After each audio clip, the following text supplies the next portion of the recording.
Oke, assalamualaikum warahmatullahi wabarakatuh. Semoga semuanya sehat selalu. Hari ini kita akan belajar tentang kesebangunan. Untuk apa? Untuk bagaimana kita melihat kesebangunan dapat menolong menentukan bangun datar lainnya. Oke, contohnya adalah seperti ini. Ini adalah sebuah bangunan rumah yang kita lihat bangunan rumah adat yang memiliki hal yang simetris atau dan juga banyak bangunan lainnya. Nah, itu contoh. Tujuan pembelajaran ini adalah menentukan hubungan antara sudut pada garis-garis yang berpotongan dan pada dua garis yang sejajar yang dipotong oleh garis transversal. Mengestimasi besar sudut menggunakan informasi mengenai sudut pelurus penyiku sehadap berseberangan pada bangunan datar untuk menyelesaikan masalah sudut yang tidak diketahui, menggunakan syarat kesebangunan untuk menentukan apakah dua segitiga sebangun, menggunakan syarat kesebangunan untuk menyelesaikan masalah. Pengantar bab. Perhatikan beberapa gambar berikut. Ini ada gambar rumah nih. Ini namanya maket. Maket. Jadi miniatur rumah. Maket disebutnya ya. Ini ada foto. Ada foto. Ada kotak, ada selfie, ada 2x3, 3x4, 4x6. Sini ada peta, peta yang ada memiliki skala. Nah, tentunya kita sudah pernah belajar skala di bab sebelumnya. Ini ada fraktal, kumpulan segitiga, segitiga, segitiga, atau kumpulan bangunan yang membentuk sebuah pola. Oke. Maket pada foto terlihat pada gambar 5153 adalah model dari aslinya yang dibuat secara proporsional. Maket merupakan model 3 dimensi yang menunjukkan bentuk rumah sebenarnya. Nah, ini 3 dimensi pakai maket. Sehingga melihat maket tersebut kita dapat membayangkan rumah aslinya seperti apa. Peta merupakan model 2 dimensi yang menyatakan berbagai daerah, benua, kepulauan, dan sebagainya. Jadi, peta akan memisahkan kepulauan yang ada, memisahkan ya. Dalam perbandingan yang sesuai dengan sebenarnya, walaupun ukuran foto-foto berbeda, namun tetap menunjukkan gambar orang aslinya. Dengan kata lain, maket peta foto sebangun dengan benda aslinya. Fraktal seperti terlihat pada gambar 5.4 dapat dibagi menjadi bagian-bagian yang sebangun dan menjadi sebuah konsep proporsional. Oke, bagaimana saya tahu sudut mana yang sama besar tanpa mengukur? Apa artinya sebangun? Apa syarat minimum dua segitiga sebangun? Kata kuncinya ini ya, hubungan antara sudut, arti kesebangunan pada segitiga. Kita akan belajar terlebih dahulu hubungan antar sudut. Masih ingat gak nih, ini tentang sudut. Nah, ada sudut yang seperti ini. Sudut apa yo? Iya, betul. Ada sudut seperti ini. Sudut apa yo? Iya, betul. Sudut seperti ini. Sudut apa? Ya, betul. Nah, mungkin kalian sudah tahu ada sudut lancip, siku-siku, tumpul, dan lainnya. Nah, hubungan antara sudut. Eh, kita akan melihat, kita sering kali melihat kota-kota kecil yang memiliki jalan seperti ini nih. Nah, ada perempatan intinya lah. Nah, perempatan pada dasarnya eh, dibangun secara tegak lurus. Secara tegak lurus ya, biasanya dibangun secara tegak lurus. Misalnya seperti ini ya, dibangun tegak lurus. Seperti ini biasanya. Set, set. Nah, biasa tegak lurus perempatan. Oke, maaf, nggak lurus. Nah, kita pakai garis. Adakah garis di sini? Hmm, oke. Misalnya kita pakai di sini. Oke, shape tegak lurus ya gitu di sini. Lurus. Ini lurus. Nah, biasanya perempatan selalu gini, tegak lurus sudutnya. Aduh. Ya, seperti ini ya. Nah, ada kasus si Asep bermain game simulasi perancangan kota ya, semacam The Sims dan yang lain-lainnya ya. Banyak sekarang simulasi perancangan kota. Nah, tiba-tiba sudutnya yang digambar Asep itu dia menggambar jalan lurus, jalan Sulawesi dan jalan Sumatera. Nah, jalan Sulawesi, jalan Sumatera. Ini yang dicontohkan Asep. Ini jalan Sulawesi, ini jalan Sumatera. Nah, ingin membuat jalan baru yang berpotongan dengan jalan Sulawesi, jalan Sumatera, nama jalan Papua. Nah, ketika dijalankan ternyata kegeser sama si Asep nih, jadi nggak lurus. Nah, sekarang permasalahannya adalah gimana caranya agar kita mengetahui jalan ini eh, sejajar atau tidak, pelurus atau tidak, dan yang lainnya. Nah, kita ambil contoh di sini dalam buku, ambil dua lidi kayak seperti ini, dan dihapit penggaris. Nah, penggarisnya kita eh, buat di atas sebuah kertas nih ya, sebuah kertas penggaris, dan ada lidi yang terbentang di antara dua garis yang dibuat oleh penggaris. Ya, oke, sudah. Nah,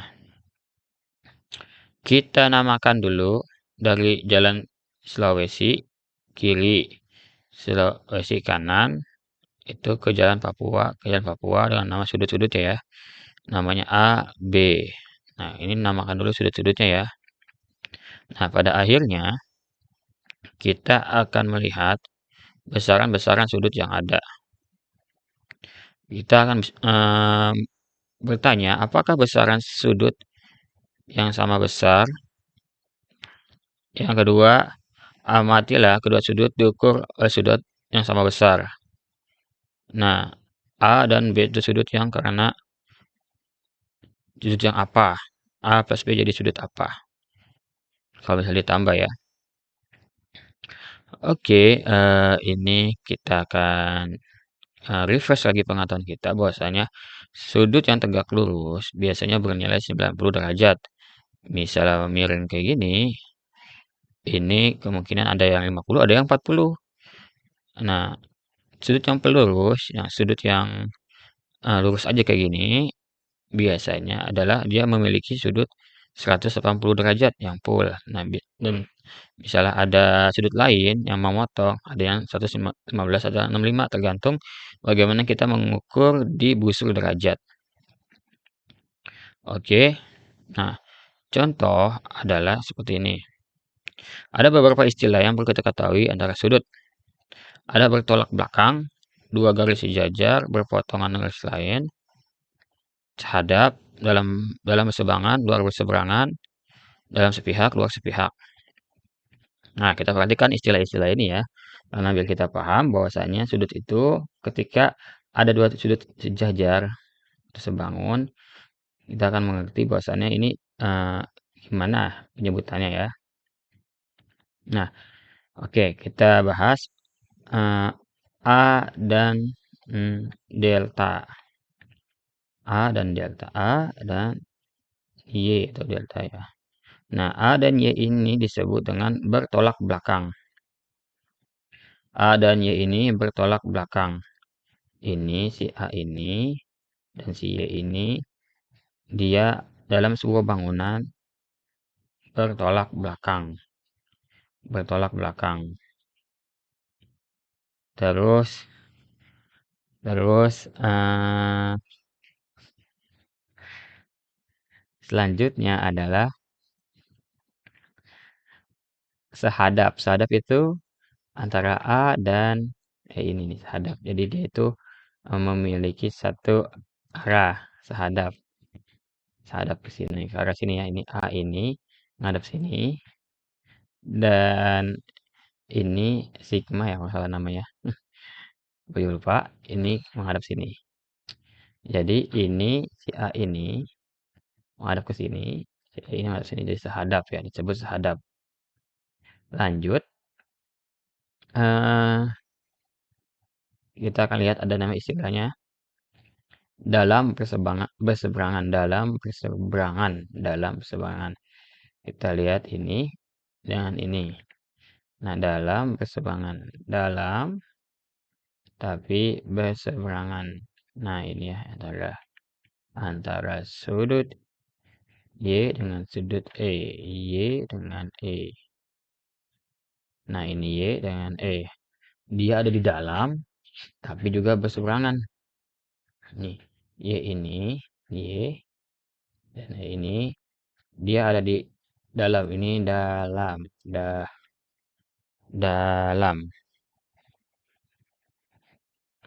dalam.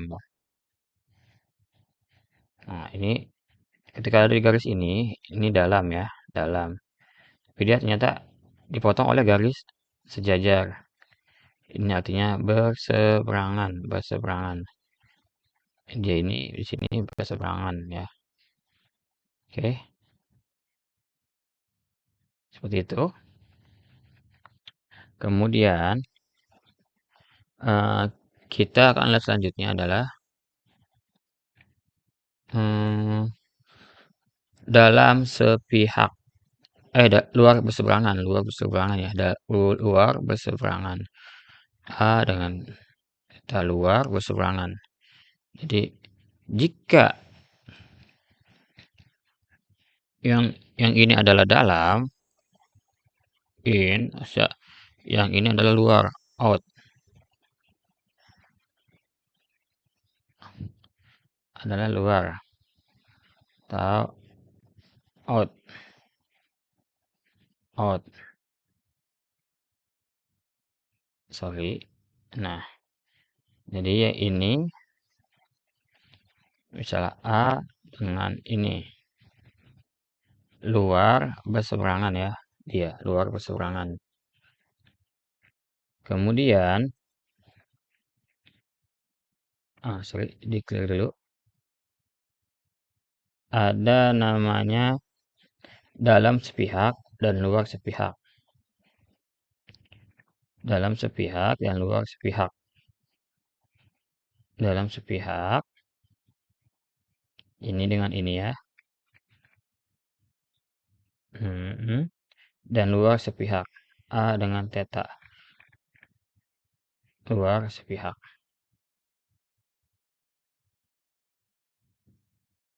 Luar sepihak A dengan theta ya.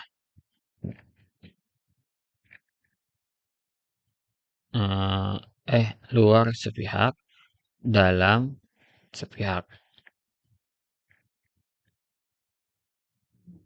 Ini dengan ini. Betul nggak?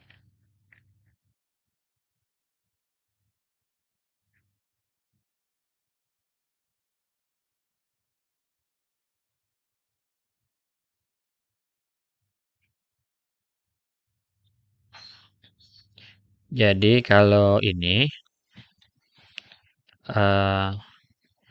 dalam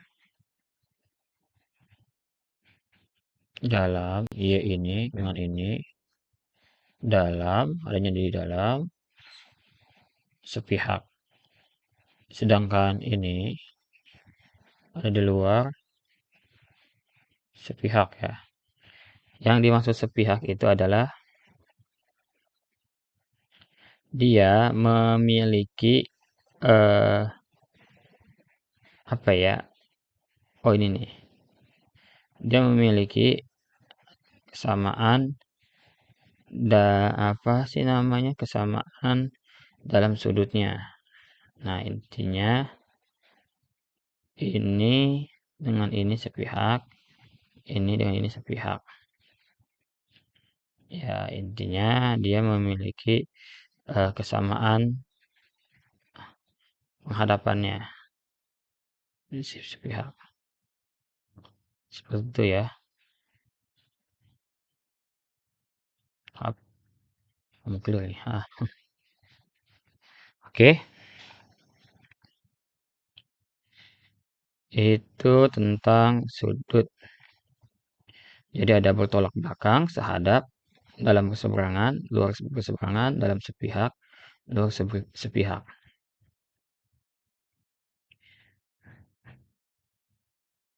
Oke, kita ulangi lagi ya. Kita ulangi lagi.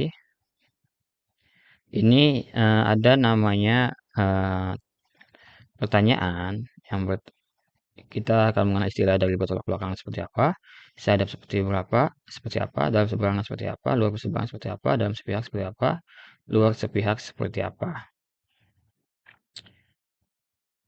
Oke ya. Apakah ini sama besar ukurannya atau berpelurus? Nah, jadi kalau yang ini,